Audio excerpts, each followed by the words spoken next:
Hi again, Risa here, back with another episode of Ask Risa.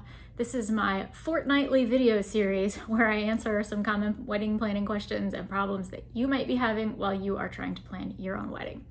So it is still engagement season. We are approaching Valentine's Day. Engagement season goes from basically Thanksgiving to Valentine's Day. 40% of engagements happen during that time period. So I want to talk about something that you have to do very quickly after you get engaged, and that is choosing your wedding date, because you can't really do anything else until you have a date. Simple rule of thumb here is that you want to be planning at least a year in advance. A lot of vendors, especially venues, can book a year, sometimes even more in advance. Now, I realize that traditionally guys proposed, that still mostly happens, and I doubt that there are very many guys watching this video right now. So the best thing I can tell you is try to have a conversation with your significant other. It doesn't have to be a super heavy conversation. Just think about the time of year that you might want to get married and have a conversation about that. And make sure that your fiance, if you're expecting him to propose, knows that you need at least a year to plan. So if you want to get married in the fall, your fiance can't propose in February. Like, you can't propose in February of 2020 and expect to get married in October of 2020. It's not going to happen. All the venues are going to be booked. Most of the vendors are going to be booked. You're just not going to have a good time. So if you want to get married in fall, you want to be getting engaged the previous fall or maybe even the previous summer. So that's rule number one. Also consider there are only so many Saturdays in a year, 52 to be exact, one for every week. And when you think about the fact that most weddings take place between April and October, you can push that a little bit depending on where you live, but April to October, that's only 28 Saturdays. So there are hundreds of thousands of weddings taking place throughout the United States every year, and there are only 28 Saturdays. So yeah, sure, there's a lot of venues, but that's still a lot of competition for those Saturdays.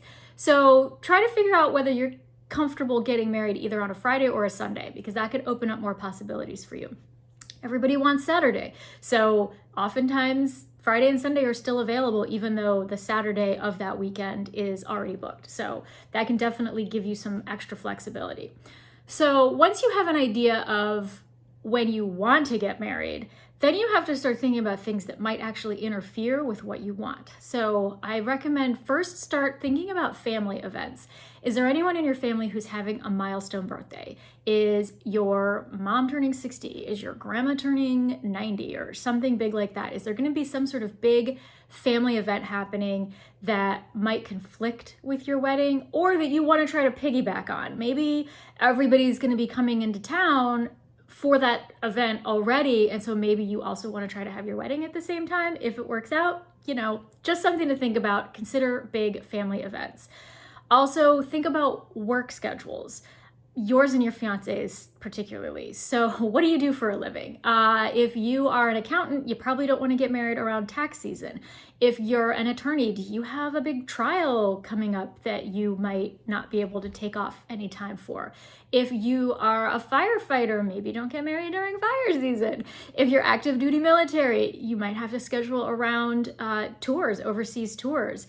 If you work in the wine industry, like one of my recent clients did, you need to work around the fall harvest and not get married in late September, early October because you're super busy. So just think about what's on your work schedule coming up and whether that might actually interfere with when you want to get married. Similarly, think about your honeymoon and where you want to go. So if you get married in, let's say, late September and you want to go to a Caribbean island, well, guess what? It's hurricane season. So maybe you don't want to deal with that. If you want to get married in October in California, like everybody does, that's fire season. So think about where exactly you're getting married and whether there's any fire risk. If you are thinking of going to the Southern Hemisphere for your honeymoon, like South Africa or Australia, New Zealand, or South America, those are all in the Southern Hemisphere. So it's winter there when it's summer here, and it's fall there when it's spring here. You get the idea. So think about where you want to go and what the weather's going to be like and whether there's going to be any natural disasters that you need to work around. Maybe the answer is, if it's just your honeymoon, maybe you don't take your honeymoon right away. Maybe you get married in September, but you don't take your honeymoon until January, when it's a great time to go somewhere warm if you live somewhere cold. So that's something to think about as well. Avoid major holidays. I did a whole post about this recently. It was a couple of episodes back. I had a post about why to avoid getting married over the holidays, especially Thanksgiving and Christmas. In a nutshell, it's crazy expensive. People want to spend time with their families. Just don't do it. Don't get married over Thanksgiving or Christmas. Like, if you want more reasons, go find that post. I think it was episode 49 maybe, a few weeks ago. It wasn't that long ago. It was right around the holidays. So once you've thought through all of those different parameters and you've come up with what your limiting factors are, like work events and family events and things like that, then you've got a better format to work with. So maybe you've narrowed it down to September. Nothing else is going on. It's a good season for you. That's when you want to get married. You're not going to take a honeymoon to the Bahamas in September. Then try to be flexible with the exact dates. Maybe have a couple, 2 to 3 weekends in September that work for you, because then you're still going to have a little bit more flexibility when you are looking for venues. Because if you come to a venue and say, I want to get married on September 19th, do or die, and they're booked, well then cross that venue off the list. If you really like that venue, then maybe you want to be flexible and say, oh, I could also get married on the 12th, or we could do the 26th, whatever works for you. I did just recently talk to a client who had her venue picked out a while ago, before she and her fiance even got engaged. They just got engaged recently.